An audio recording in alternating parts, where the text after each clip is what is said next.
Good morning, Delaware. Yes, they reminded us again this week that it was winter, didn't it? I was about to just come in and be grumpy gills and I'm done with this. I tell you that the one decision I have to make regularly during winter that I hate more than anything is whether to close the library and when to close the library. It's just, that's not what we're here for, is to close. And yet it seems like the schools have no problem closing the schools. They're like, 2-hour delay. No, snow day. No, let's do another snow day. No, it's fine. It's fine. Okay, and I grew up in Buffalo, New York. And I grew up across the street from my school, my Catholic grade school. So they closed, if there'd been a nuclear Armageddon, they might have done a 2-hour delay. We just need to get reset up. Exactly. Just got to reset. Right. So, so it's always been a little. Of course, then I lived in Charleston, South Carolina, where somebody one time said in the weather forecast that it might snow in Georgia, and they still closed the school. So, I mean, it just. Anyway, but this was a fun week because there was a fun meme that we saw on Facebook this week that was, and there were two of them very similar, but the one said, whatever was the number one song on your birthday when you were 7 years old on the Billboard Hot 100 is what your year is going to be like. And then I saw another one that said, whatever the number one song was when you were on your 21st birthday would be how your year was going to go. Is it just your year, or is it a greater portion of your life? Just the rest of the year. Just that year. That's kind of like the rest of the year. Okay. So I know you looked up your years. I did. What'd you get when you were 7? When I was 7, it was the iconic Whitney Houston's "And I Will Always Love You." That's a great song. It is what a great way to think about the rest of your year. And to be 7 years old and just full of love. Yes, absolutely wonderful. How'd you do when you were 21? 21, another icon of that generation, Beyonce, and this was her single "Irreplaceable." Oh my gosh. So you're irreplaceable and always be loved. Yes. Mine? Yes. 21, one of my least favorite Paul McCartney songs, Silly Love Songs. Oh. Oy. I love that song. Okay, and I'm 7, The Stripper by David Rose. Oh, no. What the heck does that mean for my year? Oh, no. Well, that's just scary. No. I don't even want to think about it. I was the toddler phase, 2 and 3 is when you naked time. Yeah, but if you're 7 and you're still doing it, you got problems. Yeah, no, I don't want to see a 7-year-old have naked time. No, I don't either. I'm sorry, George. Yeah, well, but the great thing, and I love bringing Gage into this part of the conversation, because this has been a great week because of one little piece of technology that only took hundreds of thousands of people and billions of dollars, but man, did it make the world stop and just watch for a couple of minutes, right, Gage? Yes, it was. That was fantastic. So let's talk just for a couple of minutes here about Perseverance. So basically, if you missed it, NASA landed their Perseverance rover on the surface of Mars. It's I think, what was it, a something billion-dollar project. It was very expensive. But anyhow, this rover is expected to look for life and dig for water. And, of course, the cool part about this mission, George, is that there's a little helicopter underneath it called Ingenuity. Yes. Where it's going to be the first time we fly another, helicopter-type craft on another planet. Because, Mars's atmosphere is so light compared to Earth, so... we don't know how that works, so we're about to find out. We're going to find out, yes. So, and it took a 2-year journey, is that right? Or what's the journey? 6.5 months. 6.5 months. Oh, okay. Yeah, So it's a 6.5 month journey, but then it's going to take another 6.5 months to come back. Do we know how long it's hanging out on Mars? It's not coming back. It's not coming back. It's not But that's the interesting thing, because in 10 years, is approximately, the European Union is supposed to be sending a mission to Mars to pick up the land samples that Perseverance is digging up and bring them back to Earth. Wow. That'll be the first time we've ever had anything back from Mars physically. And also the first sound from Mars, I believe, too, is going to be in this mission. Yes, but InSight, which is a craft that's already on Mars, has recorded Mars sounds before. Okay. But the cool thing about this mission is later on the road, when NASA gets the high resolution video, this rover actually had cameras all over the place. So they're going to release every single footage of basically you're there with the rover landing on Mars. My God, it's going to be fantastic. Reality. Yeah, it's like you can do The Martian. Exactly.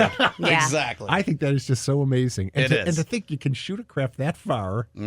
Land it, and I know it didn't just have a landing spot planned. It used ground radar to figure out where the safest place for it to land would be. Did you see the radar? NASA released an image where there was two colors. There was blue and red. Blue, you land here. Red, don't land here. And where Perseverance landed, pretty much the entire area was red, but there was one little spot that was blue, and that's where the rover is. And that's amazing too. I follow someone on Instagram, and she was saying that, Perseverance was supposed to land at 3:55, p.m. Eastern Standard Time, and she was like, it landed at 3:55 p.m. Eastern Standard Time. It took months to get there. It had a specific trajectory. It had all these things that could have possibly gone wrong in space, which I think is terrifying.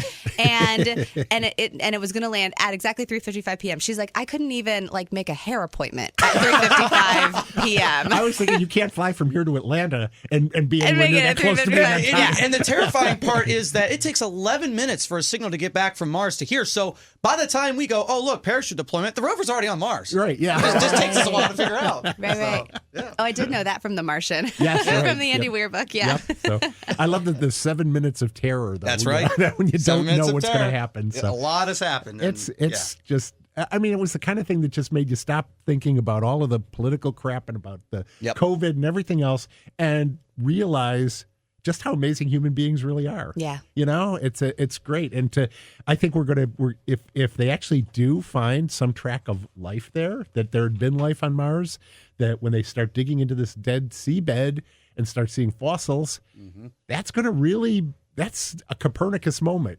when we stop realizing the world doesn't revolve or the universe doesn't revolve around us. So And think about this, when we get there, when humans do get there, we're going to go back and visit these rovers that are still sitting there. Yeah, exactly. So that's going to be impressive. So anyway, I think it's just been so exciting to see that.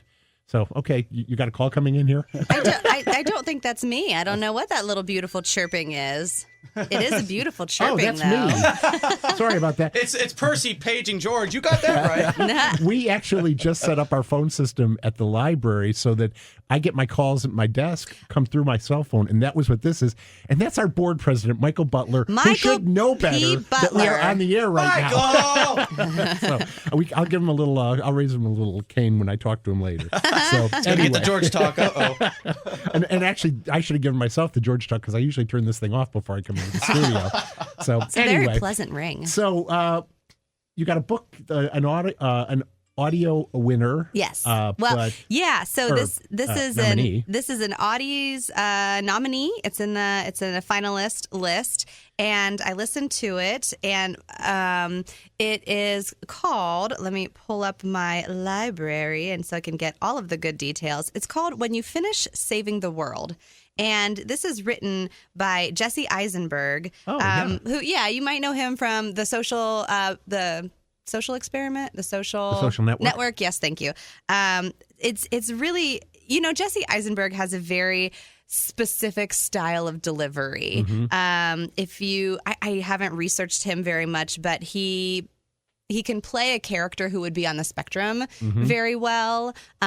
He has kind of some neurotic tendencies. He tends to kind of deliver lines very flatly and matter of factly, and he can get across that personality very very well.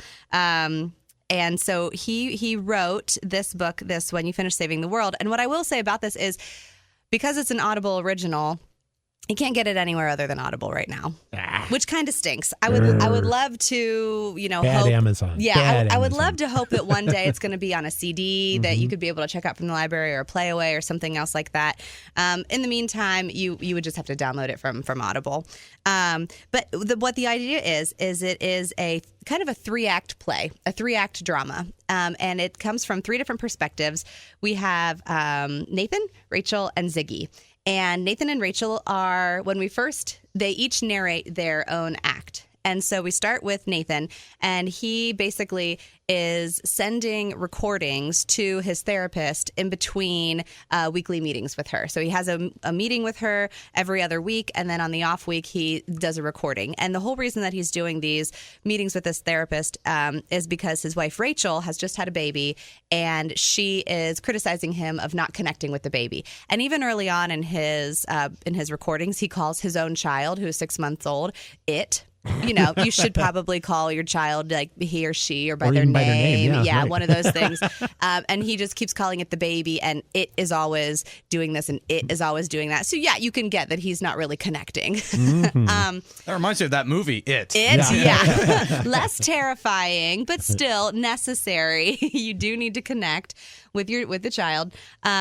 So in his first act, you really see the arc. You really see the therapist says you need to get in touch with emotions. You need to stop narrating what the actions are of your day and talk about the feelings of your day. If you get in touch with your feelings, then that could help you get in touch with the child's feelings. In the meantime, he also realizes that he's not connecting with his wife. So connecting with your wife may also help you connect with your child.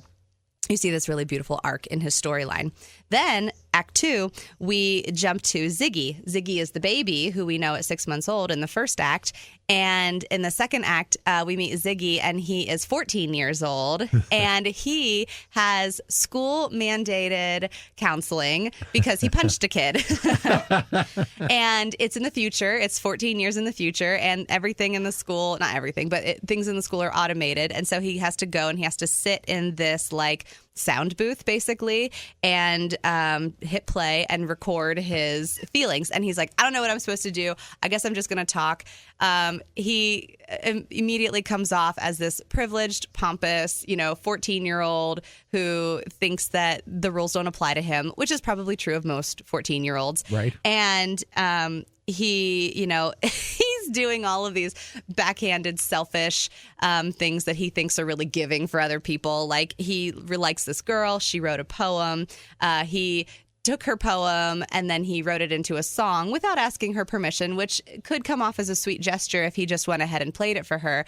But then in his world, he played it on like the streaming music service for a concert for like all these kids in China, and he won he got like $20,000 out of it. And then he plays it for her the next day, and she's like, wow, that's really beautiful. And he's like, yeah, so did the kids in China thought that too. And she's like, what now? He's like, I'll give you part of the profits. And she's like, oh my gosh, So you see his arc. Why did he punch the kid? Who's he getting in touch with? You see a little bit of animosity toward his mom and his dad, but then knowing his mom and his dad's story, you're like, no, you be nice to your parents, like you want him to appreciate where he came from. Then we get to Act 3, which is Rachel. And Rachel is, again, the wife. We meet Rachel prior to her marrying Nathan. We meet Rachel when she's in college, and she had a boyfriend. And we always hear about this boyfriend that she had in college who was fighting in, we assume, one of the Middle Eastern wars. And we know through the story that she lost this boyfriend. And so what she's doing in her production is she is recording tapes to send to him overseas. And so you hear all of the tapes that she's sending him, talking about what she's learning in college, talking about, how much she misses him. They're pledged to each other. She has a promise ring. He's going to come home. They're going to get married. And then we know how that ends. And she gets a little bit more panicked toward the end because he's not responding to her and she doesn't know why. So we assume what's going to happen. But again, we see how what she's learned in college, what she's learned in her own reflection of talking to him, and how that shapes the rest of her life. So it's really beautiful. Again, it's called When You Finish Saving the World. It's written by Jesse Eisenberg, and then the other two actors in it are Caitlin Dever and Finn Wolfhard, and they do a really phenomenal job. The only thing I would critique about it is the 14-year-old Ziggy. Oh my gosh, he uses this new slang that's 15 years in the future, and I hate it. Well, get ready because that's probably Win and Will are going to use. It's going to come. Great, thank you. This week I read, for our regular listeners, you may know that every year, one of my favorite authors, Tim Dorsey, comes out with a new Serge Storms novel. Yes. And this year was no exception, although for some reason I forgot to pre-order it. So I didn't get it in January when it came out. I just downloaded it last week while I was out and read it this week. It is called Tropic of Stupid, which of course is about Florida. Yes. You don't even really have to say it's about Florida once you know the title. But in this one, little background, Serge Storms and his buddy Coleman are kind of writers of wrong. although their tactics tend to be a little more violent than, say, Batman. They have no compunction about really taking out permanently people who are ripping off senior citizens, destroying Florida landmarks, doing various kinds of depredations against the people and the landscape of Florida. And in this one, Serge decides, because he has trouble sleeping, so he gets kind of wound up, and he's watched overnight, and he's seen one of these commercials for the ancestry type things where you send in your saliva sample, and they come back with your DNA and give you all these relatives. So he's tracking down all of his relatives. At the same time, an agent from the Florida Department of Law Enforcement has had the same idea to track down a serial killer they haven't been able to find for 20 years. That sounds familiar. It does sound familiar, and it's how the two stories interact. And I don't know how he does it, but Tim Dorsey has this amazing way of taking stories that you don't think have anything to do with each other, and all of a sudden blending them towards the end, and you come out to this amazing crescendo at the end. And this is the way this story goes as well. And I am just absolutely enjoying the heck out of this. I don't know how you could make a movie out of this, because I can't even imagine how you would track it and how you would justify some of the things Serge does. There is just an episode with a kite with razor sharp twine that just left me like sitting in my chair reading this thing with my jaw dropped down to my desktop. I mean, it was amazing. Anyway, Tim Dorsey knows Florida. I mean, he's lived there. He was the reporter and editor for the Tampa Tribune throughout the 90s. And so this is the 24th of the Serge Storms novels. He's almost, I checked the list. There's been one every year since 1999. Wow. And in 2011, there were actually two, but one was just sort of a long short story. Novella. For a Christmas story specifically called When Elves Attack. So anyway, I recommend the whole series of Tim Dorsey novels. I think you can get them all through Central Library Consortium, through Delaware County District Library. If you enjoy fun, Donald Westlake, that kind of person, you will love Tim Dorsey. So we're going to take a break here. We're going to come back and talk about some things coming up with our new Liberty Branch Library and some plans that the Friends of the Library have coming up. So please stay tuned. Mac, wake up. You're on the radio. It's just so nice. I just hope he's right about that. We get a little rain that kind of washes some of the snow away. My dad always used to say, God put it here, God can take it away. That's right. Please. I think I heard 40s for next week. I'll take 40s. I can do that, yeah. I want 70s. Yeah, I want 70s, but I'll take 40s. Well, the people in Hades want ice water. That's true. So I want to talk a little bit about something that the Friends of the Library approved at their meeting Wednesday night. And I teased this a couple of times. We are going to have a joint author visit in April. It's two authors, Kate Quinn and Martha Hall Kelly. These authors know each other, and they're sort of going to interview each other for the author visit, with me kind of just fielding the questions in chat and relaying those, so that I'll get to interrupt their flow every now and then with this. But I have to tell you, the publishers are incredibly efficient, because Wednesday night, the board of the Friends approved doing this program. This morning, I walked into my office, and in my mailbox were Kate Quinn's new book and Martha Hall Kelly's new books, ready for me so I can read them ahead of time to prep for this. How nice. Yeah, it really is. They're long. Yeah. I'm not used to reading novels that are 500 pages long. That's just not usually my thing, but they look interesting.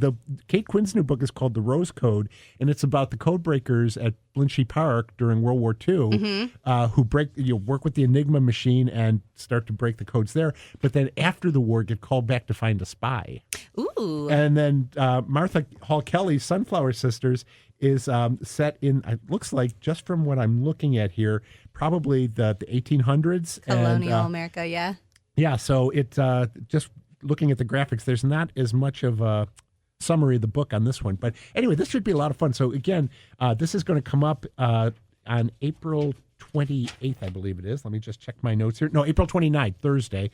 And tickets will be out in April for that. But it'll all be done on Zoom. And again, we'll field questions ahead of time, and then I'll be ready to ask them while the authors are online with us. So that should be a lot of fun. Yeah, those are pretty popular authors, too. I want to say, was it Kate Quinn who did the Alice Network? Yes, it was. And another one called The Huntress, both of which were New York Times bestsellers. Yeah, and I know we've had book clubs that have done the Dallas network. And Martha Hall Kelly is a name who is very well known in libraries. I've heard lots of her books being checked out and things like that. So very excited to have them interview each other, give you a bit of a night off, George. Although I will say I'm disappointed because I was looking at some of the advertising that the Friends were putting together, and there's no bundle with Eudora's Yummies with the Beehive Bakery this time. So maybe we've got time. Maybe we can still work something out. Maybe we can find something floral, something like with some rose hips or some lavender, some flowers or something like that. Yeah, that's possible. Or we could call this the Rosé Code. Ooh, maybe some wine pairings. Yes. So anyway, so the Friends they're putting along. They're just chomping at the bit to be able to do some book sales and things again. And we are watching as we talk about, we're going to reopen the library building on Monday, the Delaware Library building Monday. Right. The computer room won't be available till Wednesday because we're having some construction work done in there. But that the rest of the library will be open for browsing starting on Monday. We'll be open 9 to 5, Monday, Wednesday, Friday, and Saturday, and 11 to 7, Tuesday and Thursday, just like our current curbside hours. The week after, that is the week of March 1st, on Monday, Powell and Orange will reopen for browsing, and on Tuesday, Ostrander will reopen. So we'll be back up to full power by the middle of next week, and we will be continuing curbside service. Yeah. So if the weather's bad, sorry, folks at the library, I apologize for saying this. We'll trudge the books out. If you don't want to unstrap the kids in the car seat, whatever, we will be more than happy to continue to do that. But most people really seem to want to come back in the library and start browsing for themselves. Right. So we have a ton of holds waiting to be picked up, and we'll be glad to get those out to you. So we're really excited about that. We're also, within days, I'm thinking next week probably, of signing our final contract with Marker Construction, the construction manager at risk for our new Liberty Branch Library. Woo-hoo! And so what does this contract entail? What are some of the, what is significant about this particular one? The construction manager at risk acts as the contractor for all of the construction process. So everything from when they start digging out the retention pond to the time when they turn the keys over to us and we open the doors and we start loading in books and furniture and all that sort of stuff, they're responsible for all of that. They work with the steel erectors, they work with the wood, they work with the masons. Oh, HVAC I heard was in there, yes, landscape HVAC architecture. is a huge, right. Elevators, all of those different, the trades, all of the things that go into building the building. They subcontract for all of those things. We have input on who the subcontractors would be, but we follow their leads. Most of these are companies they've worked with repeatedly over the years. Marker's doing a lot of work for Ohio Wesleyan University, so they know the people in this area. All of the subcontractors that they have identified that they want to work with right now are Central Ohio. Our architect is based in, has their office in Central Ohio as well as Cincinnati. So we, unlike the Orange Branch, this is a real local project. It's wonderful. So, and we are really excited because it looks like if we sign this thing next week, like we're planning to, we could be into construction as soon as next month. Oh my gosh. So yeah, it's so exciting. Snow has to stop, ground has to, thaw maybe a little bit. Not really. Well, yeah. They can actually do some, we can't do it under 8 inches of snow. Right. But once it doesn't have to really thaw. Their equipment will tear up the dirt, even if it is pretty powerful stuff. It's not. We don't have permafrost here. It may feel like it right now. Okay, I know we've got at least one really interesting program coming up this week, and I don't want to miss talking about that. And that is our author visit with our youth services co-project with the United Way's Strengthening Families Initiative. Yes. It's an author visit with Amber Smith. Now, this is going to be specifically about Teen Dating Violence Awareness Month. Right. So this is really intended for teens. There'll be Ms. Smith is going to do a little presentation, not too long. That part will be recorded and will be available later. But then there'll be time for chat with the teens, their parents, the local violence prevention people, and Ms. Smith. That part won't be recorded because of privacy reasons. Right. We don't want to violate any teen's privacy or any family privacy for that matter. So, but we invite people to come in. We do ask that you register in advance so that you can get the Zoom link to be part of that. Right. But there's no charge for it, and I think if you've got a teen, this is a really important program to be part of and to be aware of. Yeah, this program, so Monday, February 22nd at 7 o'clock is when it takes place. You can register DelawareLibrary.org. Just hit the events tab and then go to the 22nd and you can register. That'll bump you over to the site where you're going to register on Strengthening Families website. And it's going to be really great. We have such a wonderful partnership with the United Way of Delaware County Strengthening Families. Brandy Urban over there is phenomenal. She's also pulling in other helpers from Helpline. They have SARN. It's the Sexual Assault Response Network, and that is our local network for people, mostly people who have already experienced some sort of assault. And you can reach out to SARN, and they have counselors and helpers and volunteers who will help you kind of work through the aftermath of that.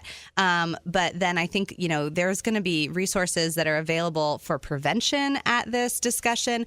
We also have conversations on a regular basis with the Delaware County Prosecutor's Office, Melissa Schiffel over there.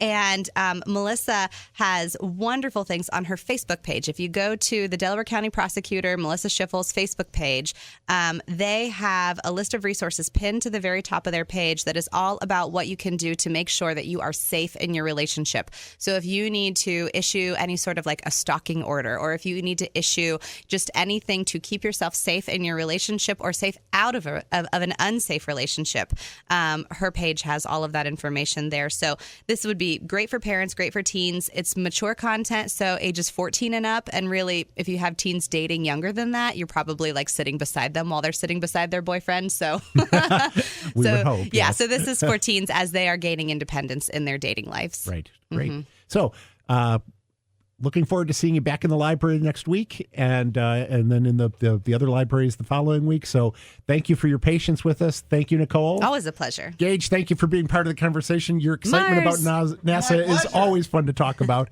So, thank you for listening. Thank you to the Friends of the Library for your sponsorship. And I can finally say it again. We'll see you in the stacks.